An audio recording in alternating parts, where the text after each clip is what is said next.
Byrna Technologies just hit the hard reset button on 2026. They're pivoting from rapid expansion to literally shutting down their internal ammo factory while sales are plunging. Welcome to Earnings Unscripted. It's July 9th, 2026, and today we're tearing into the second quarter for Byrna, ticker BYRN. Right, and calling it a hard reset is almost generous. The top line just collapsed. Revenue came in at roughly $16.4 million. Which is down about 44% sequentially from Q1, just to give everyone the scale of that drop. And really quick, before we get too deep into the wreckage here, just a reminder that this isn't financial advice, just our personal opinions. Even if those opinions sound a little grim today.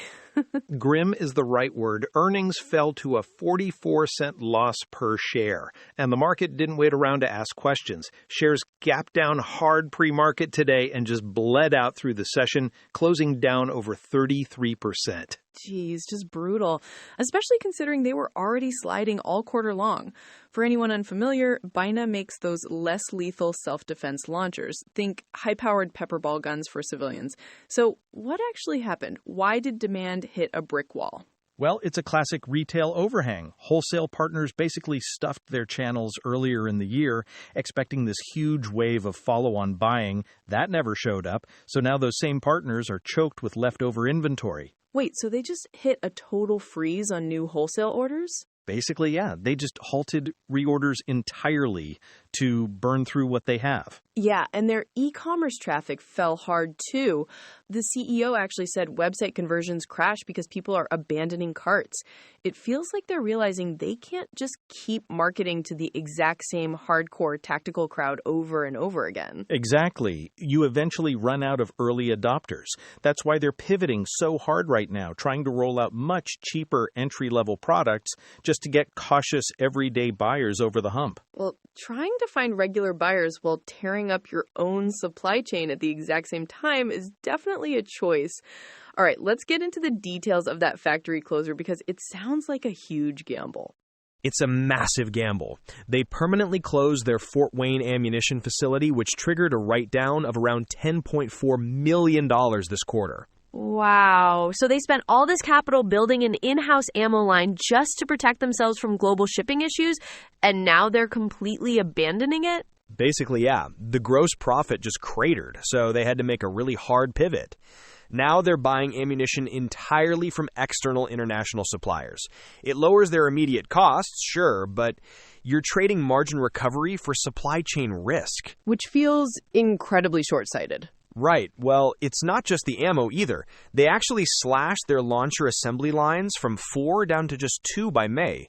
The CEO talked about replacing inconsistent parts and getting back to core manufacturing principles. But look, you only cut assembly capacity in half if the demand simply isn't there. And we know it isn't. You flagged the e-commerce crash earlier. I mean, are people still visiting the site or has traffic totally evaporated? Traffic dropped a bit, but the bigger issue is checkout.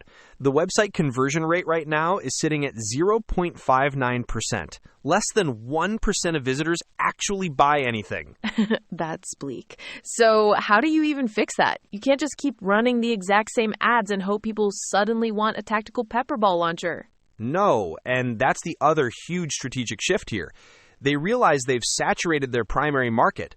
The CEO was super blunt about it on the call. He said, Q2 showed that Byrna cannot reach its full potential by repeatedly targeting the same audience with the same message. Okay, so who's the new audience? Suburbanites, people who want security but get turned off by intense tactical gear. That's exactly why they just bought Hero Defense Systems for roughly $1.25 million. Wait, walk me through that? Hero makes less lethal devices too, right? Why buy a whole new company instead of just producing a cheaper Byrna model? Because Hero brings a completely different aesthetic. It fits an entry-level tier well under $250. Con Davis actually said, "We are a very tactical brand today. Hero is really a different, less gun-forward product structure, which really opens up a new consumer opportunity." I totally get that. The current launchers literally look like firearms. If I'm just a normal person who wants something safe for my nightstand, I might abandon my cart because I don't actually want a gun in the house, even a fake one. So Hero removes that psychological hurdle. Exactly. It removes the friction. And to get rid of even more friction, they're rolling out this wild $50 pilot program where you get a loaner. Wait, they just mail out a $400 launcher to a total stranger for $50? That sounds like a complete margin destroyer if people just scratch them up and return them. No, that's not quite it. You don't get the brand new retail package. They send you a dedicated demonstration unit for 14 days, complete with CO2 and practice ammo. Then if you actually like the feel of it, you convert and buy a new one for yourself. And right now they're seeing a conversion rate of about 30% on those trials. Okay, a 30% conversion on a physical trial is actually incredible. If you can hold it, shoot it in your backyard, you suddenly understand the value proposition.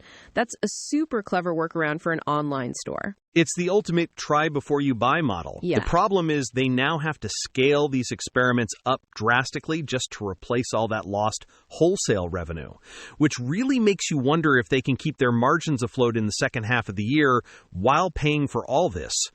Well, management actually thinks they can.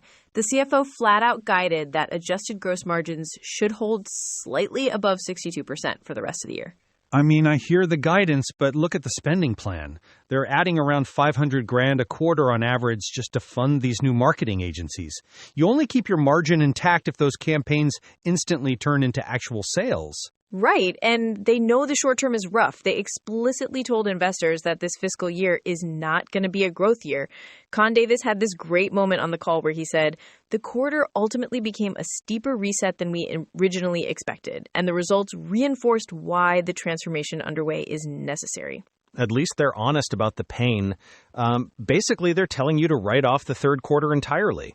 They just need to survive until the holiday load in. Management said they want to squeeze roughly $5 million in cash out of the current inventory backlog by year end. Which means they have to sell through that pile without aggressively slashing prices, or else we're looking at another massive impairment charge. Yeah, exactly. If those cheap trial programs and the new hero products don't catch fire by December, the whole strategy stalls. The logic of pivoting to everyday suburban buyers is incredibly sound. I actually like the idea. But having a brilliant marketing shift doesn't mean your new external suppliers won't ruin your holiday shipping schedule. Always finding the dark cloud, Meryl. But you're totally right. It's a completely different risk profile now. Going from a vertically integrated tactical company to basically an importer of consumer self-defense tools is wild. We'll see if the everyday market bails them out. I'll just be checking if anyone actually finishes their website checkout. Fair point. A great narrative doesn't matter if the shopping cart stays empty. All right, I think that covers the wreckage for Byrna today. If you want these earnings breakdowns to just show up automatically on your feed, go ahead and follow the podcast. Just a quick reminder that we put the show together using AI to help us shape all those heavy SEC filings into a real chat. We'd really love to hear your feedback or which tickers you want us to look at next. So drop us a line at earningsunscripted@datamadness.ca or grab the X link right down in the show notes. Thanks for hanging out with us today. Catch you next time.